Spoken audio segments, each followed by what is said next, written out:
నీ కష్టాలను తప్పించటానికే సాయిబాబా ఈ నిదర్శనం చూపారు. కాబట్టి ఇకపై జాగ్రత్తగా ఉండు. సంశయాలను, దురాలోచనలను మానుకో. మీ తాత ముత్తాతల ఆచారం ప్రకారం నడుచుకో. మంచి ప్రవర్తనను అవలంబించు. పూజాదికాలు ప్రారంభించు. కుటుంబ దైవాలను పూజించు. బాబా ఇచ్చిన 3 రూపాయలను పూజించు. వాటి విలువను గ్రహించి, వాటిని శ్రద్ధగా పూజించి, మహాత్ముల ఆశీర్వాదం పొందటానికి కృషి చేయి. శ్రీ సాయి నీలోని భక్తిని మేల్కొల్పారు. నీ మేలు కోసము బాబా చెప్పింది ఆచరించు అని పితలే తల్లి హితబోధ చేసింది. తల్లి మాటలతోని పితలే ఆనంద పరవశుడయ్యాడు. శ్రీ సాయి సర్వాంతర్యామిత్వం గ్రహించి బాబాకు గొప్ప భక్తుడయ్యాడు. శ్రీ సాయి నాథాయ నమః. నీకో నిజం తెలుసా? నీ ఆత్మకు మరణం లేదు. నీ శరీరానికి మాత్రమే మరణం ఉంది. అందుకనే శరీర కోరికల్ని చంపు. మరణం లేని ఆత్మతో మమేకం కా.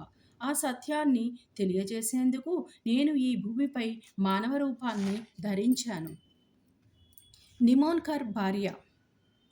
భక్తులు మనస్ఫూర్తిగాను వేడుకుంటే చాలు, ఆ అభీష్టాన్ని నెరవేరుస్తాను. శ్రీ సాయినాథుడు తన కుమారుడి వద్ద 4 రోజులు ఉండి రావాలని పరితపించిన ఒక తల్లి హృదయాన్ని తన అంతర్యామిత్వంతోని గ్రహించిన బాబా ఆ కోరికని ఎలా నెరవేర్చారో చదవండి.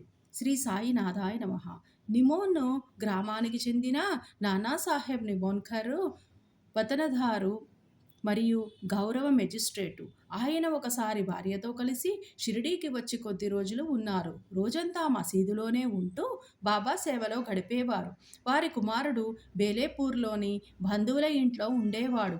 ఇంతలోనే కుమారుడు జబ్బుపడినట్లు షిరిడీలోని ఉన్న నిమోన్కర్ దంపతులకు కబురు వచ్చింది. వెంటనే బేలాపూర్ వెళ్ళి తన కుమారుడిని అక్కడి బంధువుల్ని చూసి రావాలనియూ 4 రోజులు వారితో గడిపి రావాలనియూ నిమోన్కర్ భార్యకు అనిపించింది. అదే విషయాన్ని ఆమె భర్తకు చెప్పింది. అయితే బేలాపూర్ ఉదయాన్నే వెళ్ళి సాయంత్రానికి ఎట్టి పరిస్థితుల్లోనూ తిరిగి వచ్చేయాలని నిమోన్కర్ భార్యకు చెప్పాడు. దీంతో ఆమె సందిగ్ధంలో పడింది.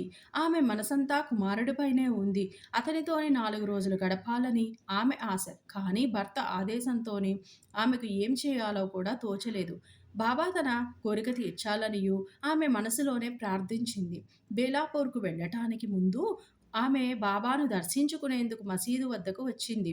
ఆమె అక్కడికి వెళ్ళేసరికి బాబా నిమోన్కర్ ఇతర భక్తులతోని కూర్చుని కబుర్లు చెబుతూ ఉన్నారు.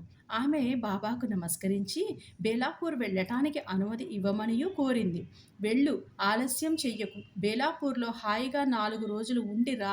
నీ కుమారుడిని బంధువులతోనూ సంతోషంతోని గడిపి నింపాదిగా షిరిడీకి రా అని బాబా చెప్పారు. తన మనసులోని కోరికను గ్రహించినట్టు బాబా 4 రోజులు ఉండి రమ్మనేసరికి ఆమె ఆనందానికి అవధులు లేవు. భర్త ఒకరోజు మాత్రమే ఉండి రావాలనియూ చేసిన ఆదేశము బాబా ఆజ్ఞతోనే వీగిపోయింది. బాబా ఆజ్ఞతోని సంతోషంగాను బేలాపూర్ వెళ్ళిన నిమోన్కర్ భార్య అక్కడ కొడుకుతో 4 రోజులు ఆనందంగా గడిపింది. శ్రీ సాయి నాథాయ నమః. ఆత్మారాము తర్కడ్ భార్య. ఆత్మారాం తర్కడ్ భార్య శ్రీ సాయిబాబాకు మిక్కిలి భక్తురాలు. బాబా భక్తురాళ్లలోని ఆమె కూడా ప్రముఖురాలే.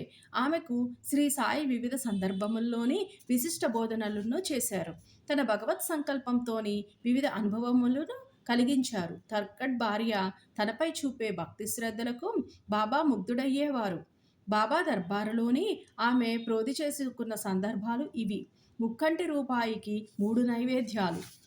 ఆత్మారాం తర్కడ్ భార్య ఒకసారి బాబాకు 3 పదార్థములను బాబాకు నైవేద్యంగా పెట్టాలనియో సంకల్పించింది. అవి 1 వంకాయి పెరుగు పచ్చడి, 2 వంకాయ వేపుడు కూర, 3 పేడ. బాబా వాటిని స్వీకరించిన తీరు ఆశ్చర్యం కలిగిస్తుంది. బాంద్రాకు చెందిన రఘువీర భాస్కర్ పురందరే బాబాకు మిక్కిలి భక్తుడు. అతడు ఒకసారి భార్యతో కలిసి షిరిడీ బయలుదేరాడు. వెళ్లే ముందు తన స్నేహితుడైన ఆత్మారాం తర్కడ్ ఇంటికి వెళ్ళాడు. పురందరే దంపతులు షిరిడీ వెళ్తున్నారనియో తెలిసి తర్కడ్ భార్య పెద్ద వంకాయలు 2 తెచ్చి పురందరే భార్యకు ఇచ్చింది. 1 వంకాయతోని పెరుగు పచ్చడిని, 2వ దానితోని వేపుడును చేసి బాబాకు వడ్డించమనియో కోరింది. షిరిడీ చేరిన వెంటనే పురందరే భార్య 1 వంకాయతోను పెరుగు పచ్చడిని చేసి బాబా భోజనానికి కూర్చున్న సమయంలోని మసీదునకు తీసుకువెళ్ళింది. బాబాకు ఆ పచ్చడి బాగా నచ్చింది. దానిని మిగతా భక్తులకు కూడా పంచిపెట్టారు. వెంటనే తనకు వంకాయ వేపుడు కూడా కావాలనియూ బాబా అడిగారు. బాబా కోరికను తోటి భక్తులు రాధాకృష్ణమాయికి చెప్పారు. అది వంకాయలు పండే కాలం కాదు కాబట్టి వంకాయలను ఎలా సంపాదించాలన్నది సమస్యగా మారింది. రాధాకృష్ణమాయికి ఏమీ తోచలేదు. పనిలో పనిగా అసలు బాబాకు వంకాయ పెరుగు పచ్చడిని తెచ్చినది ఎవరనియూ ఆరా తీయగా పురందరే భార్య అని తెలిసింది. కాబట్టి వంకాయ వేపుడు కూడా ఆమె తయారు చేసి పెట్టాలని పురందరే భార్యకు పురమాయించారు. తర్కట్ భార్య 2 వంకాయలతోను పచ్చడి, వేపుడు తయారు చేసి బాబాకు పెట్టమనగా, తాను పచ్చడి మాత్రమే తయారు చేసి బాబాకు వడ్డించాననియూ, వేపుడు మరిచాననియూ పురందరే భార్య గుర్తించి, వెంటనే వేపుడు తయారు చేసి బాబాకు వడ్డించింది. బాబా తన భక్తుల మొక్కులను అలా గుర్తు చేసి మరీ స్వీకరిస్తారు. ఇక తర్కట్ భార్య 3వ నైవేద్యం పేడ. బాబా దానినెలా స్వీకరించారో తెలుసుకుందాం. బాంద్రాకు చెందిన గోవింద బలారాం మాన్కర్ 1915 డిసెంబరులోని షిరిడీకి వెళ్ళి తన తండ్రికి ఉత్తరక్రియలు చేయాలని అనుకున్నాడు. ప్రయాణానికి ముందు ఆత్మారాము తర్కట్ ఇంటికి వెళ్ళాడు. మాన్కర్ షిరిడీ వెళ్తున్నాడనియూ తెలిసి తర్కట్ భార్య బాబా కోసం ఏమైనా పంపాలనియూ భావించింది. ఇల్లంతా వెతికినా ఏమీ దొరకలేదు. చివరికి ఒక పేడా దొరికింది. అది కూడా అప్పటికే బాబాకు నైవేద్యంగా సమర్పించినదే. తనకు బాబాపై గల భక్తి ప్రేమ వలన బాబా దానిని స్వీకరిస్తారనియూ నమ్మిన తర్కట్ భార్య ఆ పేడాను మాన్కర్ చేతికిచ్చి షిరిడీ పంపింది. మాన్కర్ షిరిడీ వెళ్ళి బాబాను దర్శించుకున్నాడు. కానీ పేడాను బాబాకు సమర్పించడం మరిచాడు. బాబా కూడా ఏమీ మాట్లాడలేదు. తిరిగి సాయంత్రం మాన్కర్ బాబా దర్శనానికి వెళ్ళాడు. అప్పుడు కూడా తర్కట్ భార్య బాబా కిచ్చిన పేడాను ఇవ్వటం మరచాడు. ఇక ఓపిక పట్టలేక నా కోసం ఏమి తెచ్చావనియూ బాబా మాన్కర్ను అడిగాడు. ఏమీ తీసుకురాలేదనియూ అతడు బదులు చెప్పాడు. వెంటనే బాబా, నువ్వు షిరిడీకి బయలుదేరే ముందు ఆత్మారాముని భార్య నా కోసం నీ చేతికి మిఠాయి ఇవ్వలేదా అని నిలదీశాడు. మాన్కర్ వెంటనే ఆ విషయాన్ని గుర్తు చేసుకుని బాబాను క్షమాపణ కోరాడు. బాబాకు తర్కట్ భార్య పంపిన పేడాను ఇచ్చాడు. బాబా అది చేతిలో పడిన వెంటనే గుటుక్కున మింగారు. ఆ విధంగా తర్కట్ భార్య ప్రీతిపూర్వకంగానే పంపిన నైవేద్యాలను బాబా స్వీకరించాడు. తల్లి, సకల జీవకోటిలోని నన్నే చూడు. ఒకసారి ఆత్మారాం తర్కడ్ భార్య షిరిడీ వచ్చి అతిథుల ఇంట బస చేసింది. ఆ రోజు మధ్యాహ్నం అందరూ భోజనానికి కూర్చున్నారు.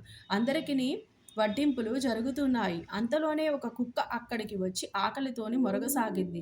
తర్కట్ భార్య తాను తినే రొట్టెలోని ముక్కను విరిచి కుక్కకు విసిరింది. కుక్క ఎంతో మక్కువగా రొట్టె ముక్కను తిని అక్కడ నుంచి వెళ్ళిపోయింది. తర్కట్ భార్య ఆ సాయంకాలం మసీదునకు వెళ్ళి బాబాను దర్శించుకుంది. తల్లి, కడుపు నిండుగా గొంతు నిండు వరకు భోజనం పెట్టావు. నా జీవశక్తులన్నీయును సంతుష్టి చెందుతాయి. ఎల్లప్పుడూ ఇలానే చెయ్యి. అదే నీకు సద్గతి కలిగిస్తుంది. ఈ మసీదులోని కూర్చుని నేనెప్పుడునూ అబద్ధమాడను. ఆకలితో ఉన్న జీవుల కడుపు నింపితే నా కడుపు నింపినట్టే. ఈ విషయాన్ని ఎల్లప్పుడూ గుర్తుంచుకో అన్నారు బాబా. తర్కట్ భార్యకు బాబా చెప్పిన మాటలు అర్థం కాలేదు. బాబా, నేను నీకెలా భోజనం పెట్టగలను? నేనే ఒకరి ఇంట భోజనానికి ఆధారపడి ఉన్నాను. నేను వారికి డబ్బిచ్చి భోజనం చేస్తున్నాను అంది. నువ్వు మధ్యాహ్నం భోజనానికి ముందు ఏ కుక్క కడుపు నింపావో అది నేను, వేరు కాదు. పందులు, పిల్లులు, ఈగలు, ఆవులు తదితర సమస్త జీవరాశి నా అంశలే. ఎవరైతే సకల జీవకోటిలోనూ నన్నే చూస్తారో వారే నా ప్రియ భక్తులు. నేను వేరు, భగవంతుడు వేరు అనే ద్వంద్వ భావం వీడి నన్ను సేవిస్తే సద్గతి కలుగుతుంది. తర్కట్ భార్య ఆనందానికి అవధుల్లేవు. ఆ ఆనందంతోనే ఆమె పులకరించిపోయింది. మనసంతా శాంతి ఆవరించింది. అలాంటి ఆనందమే శాశ్వతమైనది. ఇలాంటివే మరెన్నో అనుభవములను సాయి సమక్షంలోని పొంది ధన్యమైంది తర్కట్ గారి కుటుంబము. అరిషడ్ వర్గాలను దక్షిణగా స్వీకరించిన వైనము. బాబా తన వద్దకు వచ్చే భక్తుల నుంచి దక్షిణ స్వీకరించేవారు. దక్షిణగా డబ్బునే కాక చెడు లక్షణములను, సద్గ్రంథముల్లోని మంచి విషయములను ఆచరించటమే లక్ష్యంతోని కూడా దక్షిణను స్వీకరించేవారు. ఒకసారి ఆత్మారాం తర్కడ్ భార్య బాబా దర్శనానికి మసీదునకు వచ్చింది. అమ్మా, నీలోని 6 గుణాలను నాకు దక్షిణగా ఇవ్వు అని అడిగారు బాబా. తర్కట్ భార్యకు ఏమీ అర్థం కాలేదు. పక్కనే ఉన్న ఆమె భర్త బాబా అడిగిన దక్షిణ భావంలోని అంతరార్థాన్ని భార్యకు ఇలా చెప్పాడు. బాబా, నీ మనసులోని ఉన్న కామ, క్రోధ, లోభ, మోహ, మద, మాత్సర్యాలనే లక్షణములను